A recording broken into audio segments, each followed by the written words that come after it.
एक बार प्रेम से बोलो प्रयागराज की जय, माघ महात्म की जय, सब कल्पवासियों की जय, संतों लोग की जय, माँ त्रिवेणी गंगा की जय।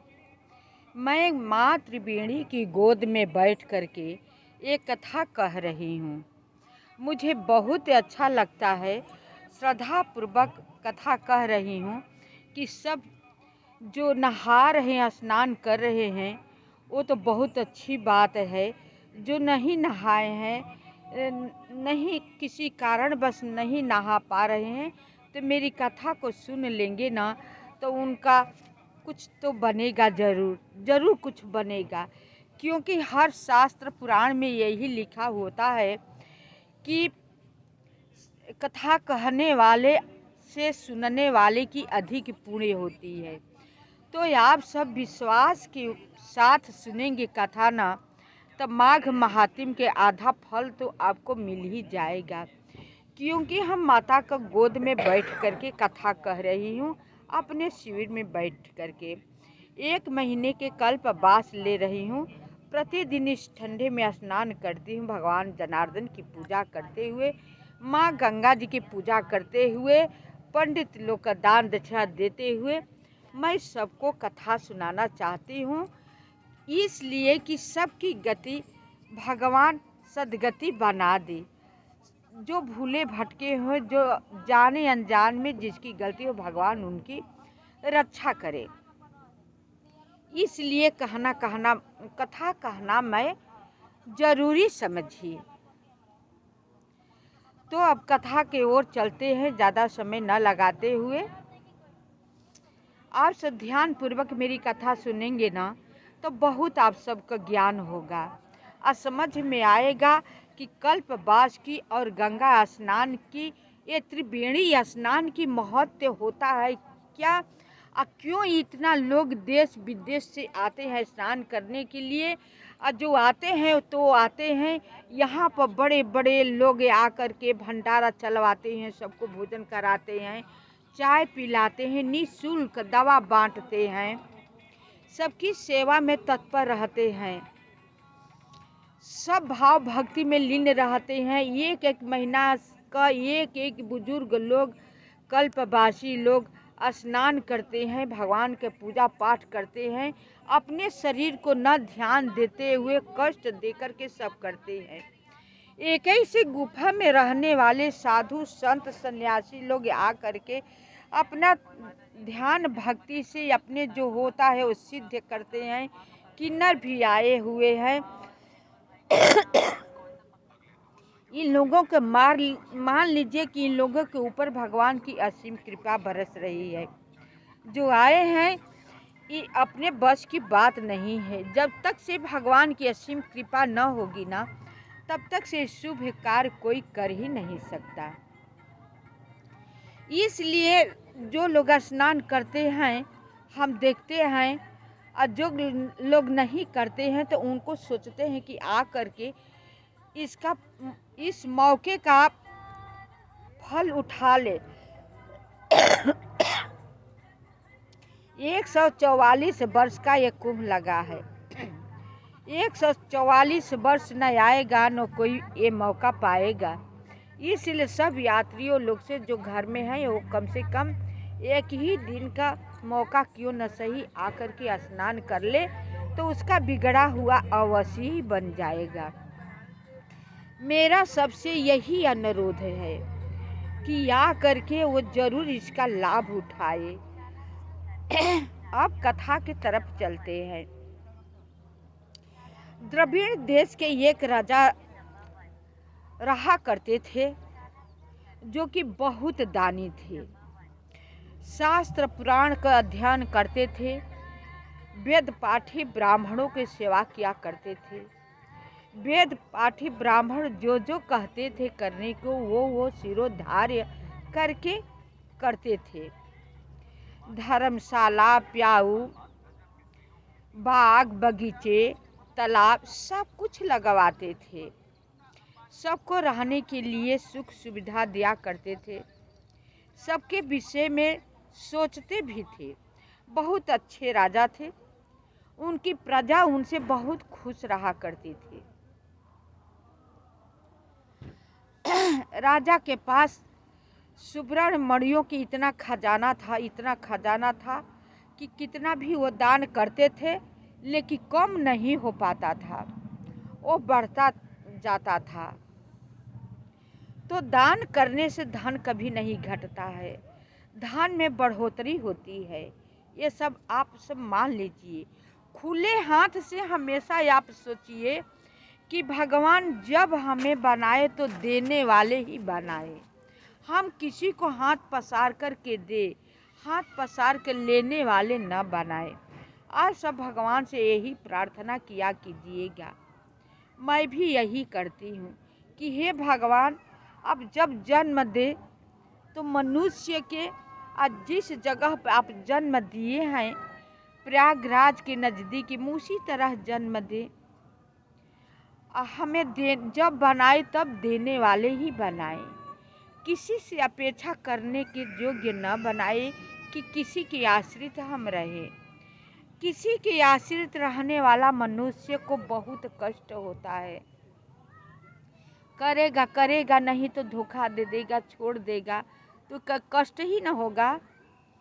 इसलिए आप किसी पर निर्भर न रहिए, केवल भगवान के नाम जपते रहिए, भगवान से प्रार्थना करते रहिए कि हे भगवान, हमें आप ही सहारा है, आप ही मेरा सब कुछ है। जो है सो है, ठीक है, माया का जंजाल है सो ठीक है, इसके बिना भी दुनिया नहीं चलने वाला है, लेकिन अब आप मेरे लिए आप ही सब कुछ है। द्रविड़ देश का राजा इसी तरह सबको ध्यान दिया करते थे। उनके खजाना प्रतिदिन उद्यान जितना ही करते थे उतना ही बढ़ता जाता था। प्रजा उनको बहुत दुआ दिया करती थी। तो दुआ ऐसी चीज है ना कि न तो बद्दुआ खाली जाती है, न दुआ खाली जाती है। आप किसी को उपकार करेंगे ना तो आत्मा से जब वो दुआ निकलेगा ना तो उसका कोई कीमत नहीं लगा पाएगा। उसका कीमत अमूल्य होता है। जब दुआ किसी की मिलती है तो ये कि आपको कवच बन जाता है।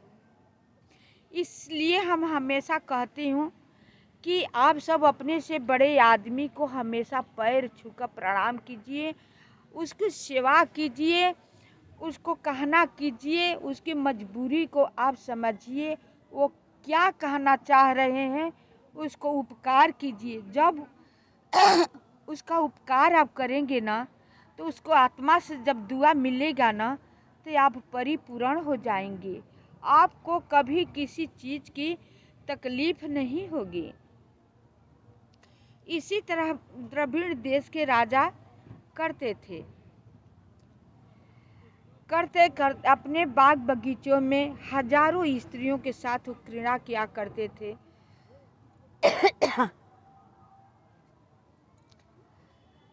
अपने बगीचे में एक बार हजारों स्त्रियों के साथ वो रमण कर रहे थे। रमण करते करते कौतूहल बस इसी तरह एक मंदिर में वो जाते हैं, क्योंकि राजा को मंदिर में जाना बहुत अच्छा लगता था और किसी को सेवा करना और किसी को बात सुनना, उसको मानना। कौतूहल बस गए मंदिर में। मंदिर में एक पाखंडी मिल जाता है, भस्म लगाए हुए, बड़े बड़े जटा बढ़ा करके, जटाधारी, ललाट पर त्रिपुंड लगाए हुए राजा को मिल जाता है। अब राजा से कहने लगता है, तुम विष्णु भगवान को भक्ति करते हो, शंकर जी को भक्ति करते हो, इनका जो भक्ति करते हैं हमेशा दुख ही पाते हैं।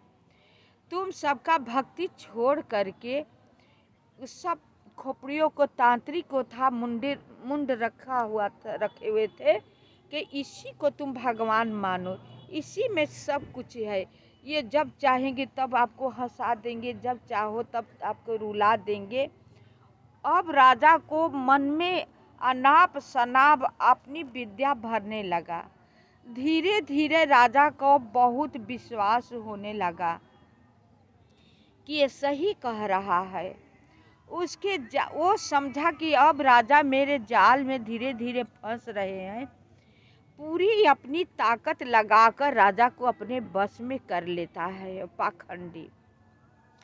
अब राजा को कहता है कि आप जितने ब्राह्मणों को दान देते हो वो लोभी ब्राह्मण है, अच्छे ब्राह्मण नहीं है। आपको धन लेते हैं, जो बाग बगीचा लगाते हो ना, इसे कुछ होने वाला नहीं है। ये तो यहीं पर रह जाएगा और सब लोग फल खाते हैं, आपको क्या मिलेगा। ये इस खोपड़ी मुंड को आप पूजन करेंगे ना तो आपको अपने आप फल सामने आ जाएगा, खाने को मिलेगा। आपको स्वर्ग बिना परिश्रम को ले जाएगा, विमान पर बिठा करके आपके स्वर्ग में अप्सराएं मिलेगी। यहाँ पर कुछ नहीं मिलने वाला है। जो आप कर रहे हो सब ठगने वाले हैं। आप किसी को बात मत सुनिए, आप किसी में अपना धन खर्च मत लगाइए। धर्मशाला प्याऊ जो आप लगवाते हैं, बाग बगीचा बनवाते हैं, सब बेकार है। आप अगर मेरा कहना मानते हैं तो बस इसी की पूजा करिए। आप अपना सिर मुड़वा लीजिए, फिर जो बाल निकलेगा उसको आप जटा बनाइए, भस्म लगाइए, शमशान में जा कर के प्रेत आत्मा का पूजा कीजिए। देखिए आपको प्रेत आत्मा जो है स्वर्ग में ले जा कर के बहुत कुछ दिखाएगा, देवता लोग को उपभोक्ता करता हुआ दिखाएगा, बहुत आपको सुख सुविधा देगा। राजा को बहुत विश्वास हो जाता है। अब राजा जितने धार्मिक थे उतने ही नास्तिक हो जाते हैं। उस जटाधारी के बात में आकर के सब धर्मशाला लगवाना, धर्म कार्य जितने करते थे, प्रतिदिन दान करते थे, सब छोड़ करके उस जटाधारी के संग में लीन हो गए। जैसे जैसे जटाधारी करता रहा वैसे वैसे राजा साहब करने लगे। अब राजा का जो प्रजा थी सारे लोग दुखी रहने लगे, बहुत अपने आप को कोसने लगे और राजा को कहने लगे। राजा पता ना किस जटाधारी के संगत में आकर के अपना सब धर्म कार्य बिगाड़ रहे हैं, प्रजा को दुख दे रहे हैं। प्रजा इनको कितना दुआ दिया करती थी, कितना सुख रहा करती थी। अब राजा को क्या हो गया, क्या बिना मतलब का काम कर रहे हैं, पाप अपने को इकट्ठा कर रहे हैं। इसलिए मैं ये बात कहूँगी कि आप जटाधारी भस्म वाली पर कभी विश्वास मत कीजिएगा। वो सब त्रांतिक होते हैं, आदमी को मती हार लेते हैं, राजा को मती हार लेते हैं। राजा अब धर्म छोड़ करके तांत्रिकोला क्रियाक्रम करने लगते हैं। करते करते एक दिन राजा का मृत्यु हो जाती है।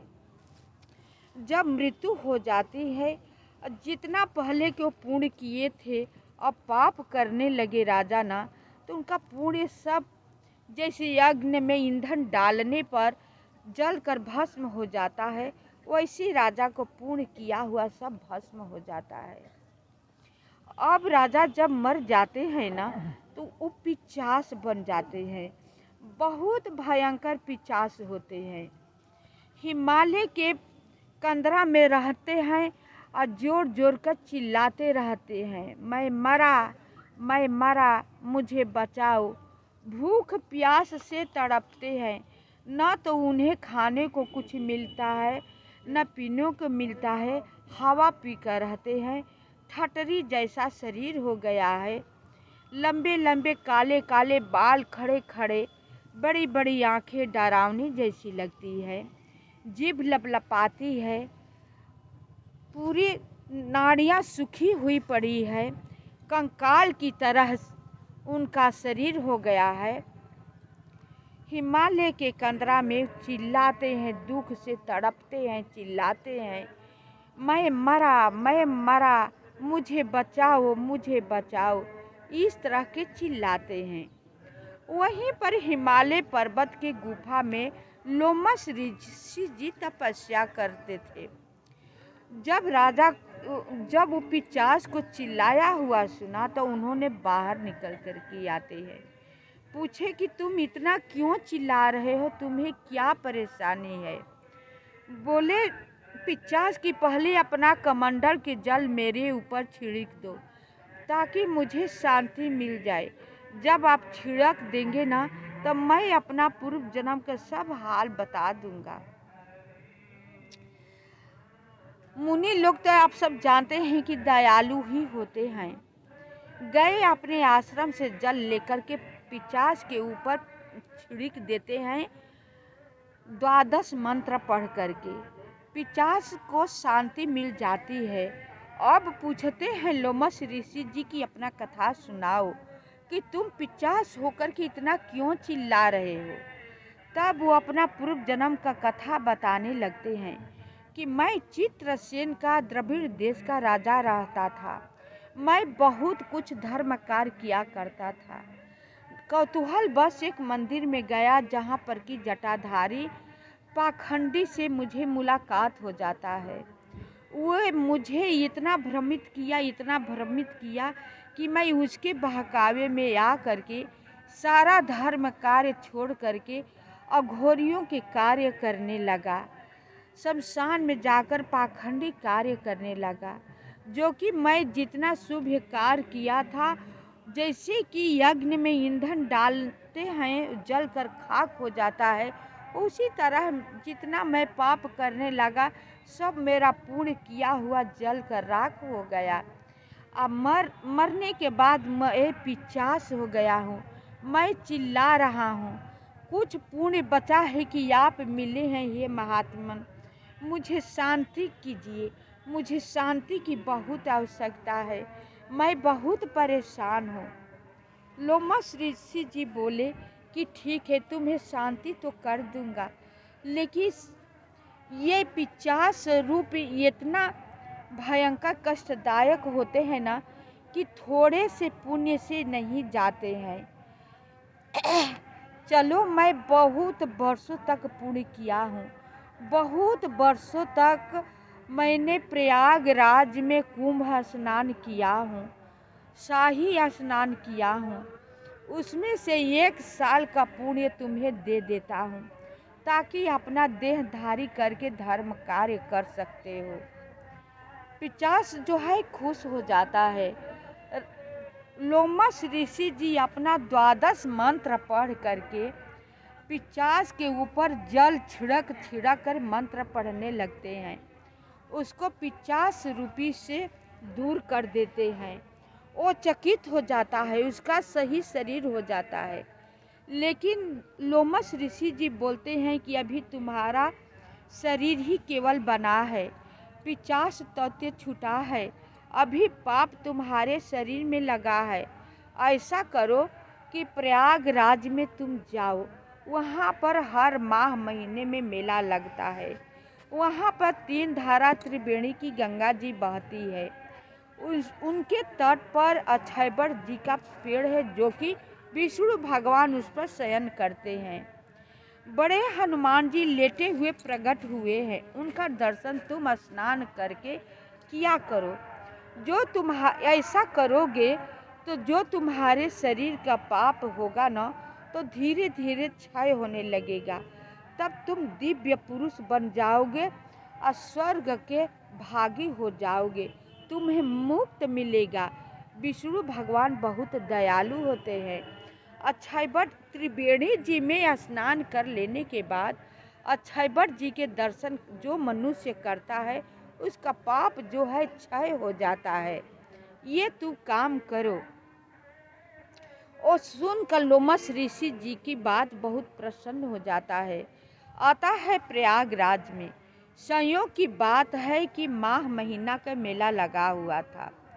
अब प्रतिदिन वो संगम में 3 ही बजे भोर में, जबकि स्वर्ग से देवता लोग स्नान करने के लिए आते हैं, तभी वो स्नान कर लेता है। स्नान कर लेने के बाद जाता है, अक्षयवट जी की दर्शन बहुत भाव भक्ति से करता है। फिर हनुमान जी की यहाँ एकांता कोने में बैठ करके जो जो पूजा करते हैं, स्तुति करते हैं, दीप दिखाते हैं, उन्हें प्रसाद चढ़ाते, सब देखता है। प्रसाद का फूल मिल जाता है, प्रसाद का कण मिल जाता है, उसे लेकर के वो ग्रहण करता है। उसका पाप धीरे धीरे धीरे धीरे नष्ट होने लगा। ऐसा नष्ट हो गया, 1 महीना में उसका सारा का सारा पाप जो है नष्ट हो जाता है। जब पूर्णमासी का दिन आता है तो दिव्य पुरुष बन जाता है। तब उसे विष्णु भगवान जी बोले अपने पार्षदों से कि जाओ, उसका सब सतगति बन गई है। वो प्रयागराज में स्नान करके दिव्य पुरुष बन गया है। वो पाप से मुक्त हो गया है, उसके पास कोई पाप नहीं रह गया है। जाओ, उसे विमान पर बैठा करके ले आओ मेरे पास। वो स्वर्ग के भागी, वैकुंठ के भागी हो गया है। तब ये भगवान का पार्षद आते हैं, उसको स्तुति करते। इतना दिव्य पुरुष, इतना उसका पूर्ण हो गया था कि पार्षद जो आकर के उसे स्तुति करते हैं, प्रणाम करते हैं। अपने विमान पर बैठा करके और शंख का ध्वनि, शंख बजाते हुए स्वर्ग को ले करके चले जाते हैं। वहाँ पर जाता है तो विष्णु भगवान की सभी पार्षद, जो पार्षद थे, चित्रगुप्त थे, सब लोग स्तुति करते हैं और स्वर्ग में उसे स्थान देते हैं, मोक्ष प्राप्त हो जाता है। तो जो ये कथा पढ़ता है और दूसरों को सुनाता है, वह उतना ही भागीदारी बनता है जो कि लोमस ऋषि जी प्रेत से, पिशाच से मनुष्य के रूप बनाया था, उतना ही वो भागीदारी बनता है कथा सुनने से। तो आप सबके इसलिए मैं कथा सुना रही हूँ। आप सब प्रेम पूर्वक पूरी कथा सुनने की कोशिश कीजिए। पूरी कथा सुन करके प्रणाम करेंगे ना तो भगवान आप पर असीम कृपा बरसाएंगे, इसमें कोई संदेह नहीं है। ये हम गंगा माँ का गोद में बैठ कर के कथा कह रहे हैं, ये भागवत से कहीं कम नहीं है। तो मेरी कथा सुन करके आप सब लाइक सब्सक्राइब अवश्य कीजिएगा, कमेंट कीजिएगा। शेष भाग अगले वीडियो में। मैं जितना दिन यहाँ पर रहा करूँगी उतना दिन आप सबको कथा सुनाती रहूँगी। मेरी कथा को आप सब सुनिएगा।